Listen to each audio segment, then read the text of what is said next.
ओम नमः शिवाय। नमामि शमीशान निर्वाण रूपम विभु व्यापकम ब्रह्म वेद स्वरूपम अजम निर्गुणम निर्विकल्पम निरीहम चिदाकाशमाकाशवासम भजेहम। आप सौने मारा जय भोलेनाथ અને ઓમ નમો નારાયણ। સૌ પ્રથમ તો અમારા ભાઈ શ્રી વ્યાસપીઠ ઉપર બિરાજમાન છે એટલે એમના ચરણોમાં કોટી કોટી વંદન। આપ સૌ ભાવિક ભક્તો હરેક જીવની અંદર શિવ છે એવા ભાવથી આપ સૌને પણ મારા ઓમ નમો નારાયણ અને જય ભોલેનાથ। જ્યારે આવું સરસ કાર્ય હોય એક વક્તા તરીકે હંમેશની માટે હું વિચારું કે જ્યારે કોઈને સાંભળવા આવો છો ત્યારે સાંભળવાનો લાહવો લેવો એ અતિ ઉત્તમ છે, પણ છતાંય આપના પ્રેમને વશ થઈ અને આપે મને માઇક આપ્યું છે તો 5 મિનિટ હું મારા જે શિવ પ્રત્યે મારો ભાવ છે એ શબ્દોમાં વર્ણવીશ।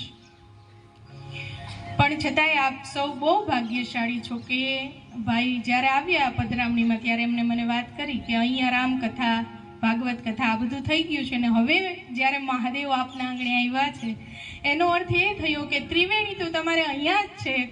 જેટલો લાભ બધાએ અત્યારે મહાકુંભનો લીધો છે એમ આપે પણ વાણીથી આ ત્રિવેણી સંગમનો લાભ લીધો છે અને એમાંય અમારા મહા સરસ્વતીની જેના ઉપર અસીમ કૃપા છે એવા કલ્પેશ બાપુની વાણીનો તમને જ્યારે લાભ મળ્યો છે।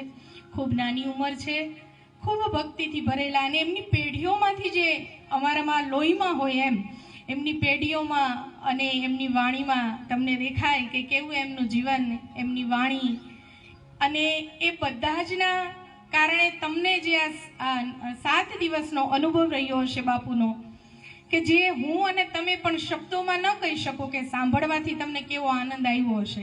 આ તો તમે બધા જે માથા હલાવો છો એના ઉપરથી સમજી શકાય કે આપને બહુ આનંદ આવ્યો છે અને આવો જ આનંદ ફરી ફરીને બાપુને બોલાવજો અને કરાવતા રહેજો, કારણ કે એમની વાણીનો લાભ મળે એ જ આપણા બધા માટે તો ઉત્તમ છે।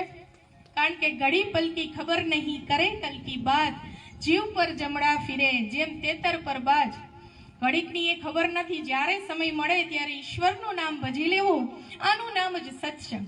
માણસો કેમ કે સત્સંગ કરો તો ઈશ્વરની પ્રાપ્તિ થાય અને નવદા ભક્તિની પ્રથમ ભક્તિ પણ શ્રવણ છે અને તમે આટલા દિવસ થયા આ પ્રથમ પગથિયાથી લઈને અંતિમ સુધી પહોંચો એવી ભગવાનને હું પ્રાર્થના કરું છું। વધારે સમય એટલા માટે નહીં લઉં કારણ કે શિવ મહિમા સ્તોત્રમાં કહ્યું છે મહિમ ન પારમ તે પરમ વિદુષો યતિ સદશી સ્તુતિર બ્રહ્માદિ નામપી તવ સ્વન્ના સ્ત્વૈ ગિર। ખુદ જો બ્રહ્માજી વિષ્ણુ પણ બોલવા ધારે તો શિવ વિશે બોલી ન શકે તો મારા તમારા જેવા પામર જીવોની તો વાત જ શું કરવી હે।